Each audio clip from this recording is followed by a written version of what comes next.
Anurag ji, London में cold play का और वो कौन है, एक और बहुत पॉपुलर सिंगर है, उसका देखने जा सकते हैं लोग। वही कोल्ड प्ले जब कुंभ में आते हैं तो दिक्कत होती है। राजनीति क्यों हो रही है? कुंभ आस्था का, आप भी गए थे कुंभ में, वो भी तस्वीरें हैं मेरे पास।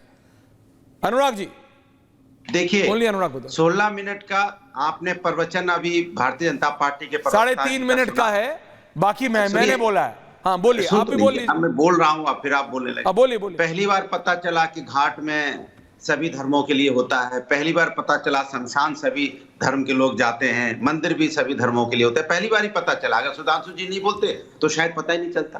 पहली बार पता चला है कि कुंभ का मतलब क्या होता है, सुधांशु जी ने समझाया। पहली बार पता चला है कि कुंभ जो हो रहा है देश में, ये पहली बार ही हो रहा है ऐसा बता रहे हैं। अरे कब से कुंभ चला आ रहा है?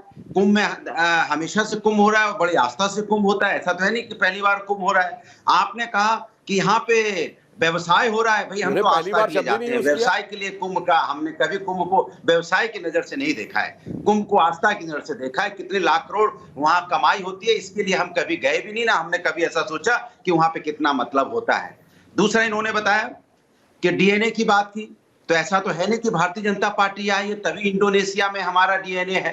ऐसा तो नहीं ना कि भारतीय जनता पार्टी आई है तभी इस देश के अंदर में समरसता आई। भारतीय जनता पार्टी तब से नफरत आई है, ये बोलिए ना। भारतीय, ये तो हमारे तो आदिकाल से यहाँ पे चला ही आ रहा है। कुंभ आ रहा है, हम लोग कुंभ, यहाँ महाकुंभ होता आ रहा है, लोग आराधना करते हैं, पूजा करते हैं, अपनी सुख शांति के लिए जाते हैं। लेकिन भारतीय जनता पार्टी ने क्या किया ये बताइए ना। भारतीय जनता पार्टी का इसमें योगदान क्या है? कुंभ भारतीय जनता पार्टी तो शुरू किया नहीं है। आप देश की संस्कृति को ऐसा बता रहे थे, ऐसा गुणगान कर रहे थे जैसे बीजेपी ने किया है देश की संस्कृति को। बीजेपी ने देश की संस्कृति को बल्कि नुकसान किया है। सनातन का मतलब क्या होता है? सनातन का मतलब होता है सद्भाव, सनातन का मतलब होता है सत्य, सनातन का मतलब होता है सभी धर्मों का सम्मान, सनातन का मतलब होता है प्रेम, सनातन का मतलब होता है एक दूसरे के लिए आदर का भाव होना। वो तो आपने खत्म कर दिया नफरत की राजनीति शुरू करके। ऐसा तो है नहीं। दूसरी बात, मैं तो बस 2 ही लाइनें कहूंगा। कुंभ का मेला आस्था की धार, जहां हर मन पाता है आधार, त्रिवेणी का पवित्र संदेश, छूले आत्मा का हर एक प्रवेश, पवित्र जलधारा, संतों का ज्ञान, सत्य और धर्म का अद्भुत प्रकाश, कुंभ में दिखता है प्रभु का निवास, पवित्र जल में डुबकी लगाएं, जीवन में नया प्रकाश जगाएं। आप जाइए, उसके जीवन का नया प्रकाश लगाइए, क्योंकि कुंभ में लोग, महाकुंभ में लोग जा रहे हैं, वहां पे हम डुबकी लगाते हैं तो हम क्या मांगते हैं? हम तो यही कहते हैं ना कि हमारा देश विकास करे, आत्मा सबकी सुखी हो, हर घर संपन्न हो, सद्भावना हो, लोग एक दूसरे के साथ मिल के रहे, देश उन्नति करे। यही तो है। इतनी सीधी सी बात को आपने ऐसा बोल दिया जैसे कि विदेश के लोग आपकी वजह से आ रहे हैं। आपकी वजह से तो नहीं आ रहे ना, पहले भी आते थे।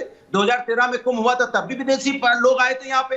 तब भी हमें इसकी हार्वर्ड यूनिवर्सिटी में अवार्ड मिला था कि इतना विशाल महाकुंभ आयोजन करने के लिए हम लोग यहाँ पुरस्कृत हुए थे। तो हमने तो नहीं गाया, क्योंकि प्रभु है, प्रभु की जब आराधना करते हैं तो प्रभु का आशीर्वाद सबको मिलता है। लेकिन आप जिस तरह की बातें करते हैं वो ऐसा लगता है कि आपने कुंभ, आपकी वजह से कुंभ हो रहा है, पहले कुंभ होता नहीं था। इसलिए मेरा आपसे अनुरोध है, हिंदुस्तान की संस्कृति और संस्कार आदिकाल से है और सब लोग हिंदुस्तान की संस्कृति संस्कार का सम्मान करते हैं। हिंदुस्तान आज सबसे विश्व गुरु क्यों बोला जाता है? नहीं, 2 सेकंड और। विश्व गुरु क्यों बोला जाता है? क्योंकि यहाँ सभी धर्मों के लोग रहते हैं, यहाँ पे सभी का सम्मान होता है, सभी लोग मिलकर रहते हैं, क्योंकि सभी संविधान को मानते हैं और सभी जात और धर्म के लोग एक साथ रहते हैं। तभी तो अनेकता में एकता है, तभी तो हमें विश्व गुरु कहा जाता है, तभी तो हम सबसे अलग है। हम अलग, हिंदुस्तान सबसे अलग क्यों है? ये हिंदुस्तान में हो सकता है कि किसी इतने बड़े पवित्र का यहाँ पे महाकुंभ हो रहा हो, सुधांशु जी, आदरणीय आजम खान साहब को बनाया गया था। ये हिंदुस्तान में हो सकता है, किसी देश में नहीं हो सकता, किसी दूसरे देश में नहीं हो सकता, क्योंकि हम धर्म के नाम पे राजनीति नहीं करते।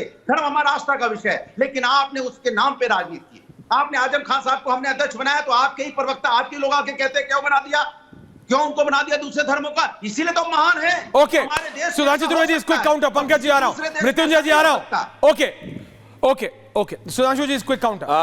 ऐश्वर्य जी, बस 3 वाक्य में, मैं ज्यादा समय नहीं लूंगा, 3 वाक्य लूंगा क्योंकि बाकी वक्ताओं को अपना विचार रहना है।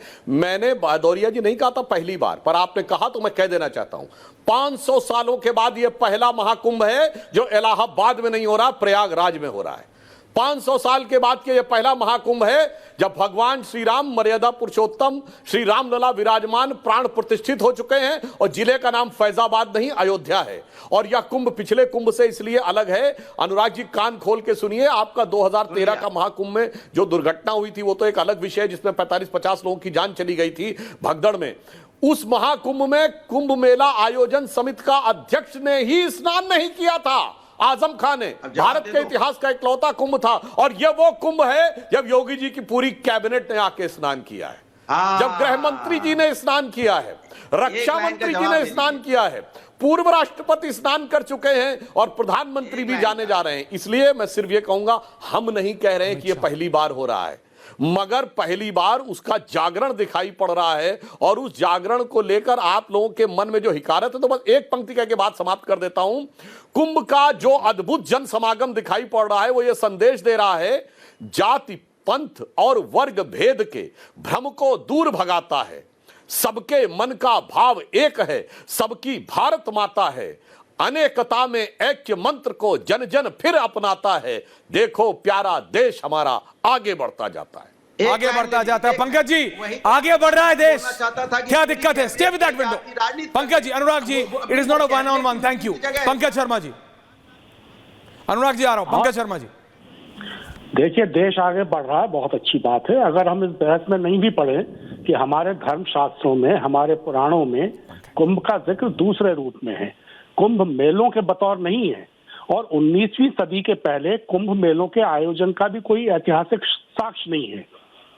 और हम ये मानते हैं कि कुंभ से करोड़ों हिंदुओं की आस्था जुड़ी हुई है, तो भी संभवतः पहली बार ये है कि कुंभ जैसे आस्था के महापर्व को बाजारवाद के मेगा इवेंट में तब्दील कर दिया गया है। और इस पर सुधांशु जी गर्व कर रहे हैं। आध्यात्म, धर्म, आस्था, श्रद्धा, ये सब तो पता नहीं कहां पीछे छूट गए। और तड़क भड़क, ऑप्टिक्स, दृश्य रचना, इसका सबका एक तिलिस्म खड़ा करने का काम हो रहा है। आस्था के केंद्रों को पर्यटन स्थलों में बदलने की जो दौड़ पिछले 10 साल से चल रही है ना, प्रयागराज का कुंभ भी उसी की चपेट में आ गया है। इस सबसे सनातन संस्कृति पुष्ट हो रही है या अपनी चमक हो रही है, ये तो सुधांशु जी ज्यादा बेहतर जानते होंगे। जिस तरह की अव्यवस्थाओं की खबरें इस कुंभ के बारे में सामने आ रही हैं, वो भी आप रोज सोशल मीडिया भरा हुआ है। पहले कभी इस तरह की खबरें नहीं आती थी। क्या पहले भी 20-20 हजार, 50-50 हजार रुपए के कमरे कुंभ में मिला करते थे? पहले भी क्या कुंभ को विमान सेवाएं इस तरह मुनाफा कमाने का जरिया बनाती थी कि टिकटों के दाम इतने बढ़ा दें कि सामान्य लोग कुंभ में जाने का सोच भी नहीं पाए? ऐसा लग रहा है कि सरकार ने सबको खुले हाथों से लूटने की आजादी दे दी है।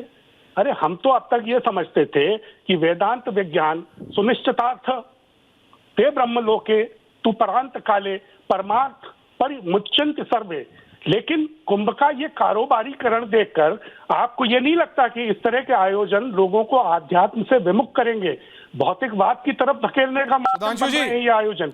कमर्शियलाइजेशन ज्यादा हो गया, सीधा आरोप लगा रहे हैं पंकज जी। मृत्युंजय जी आ रहा हूं।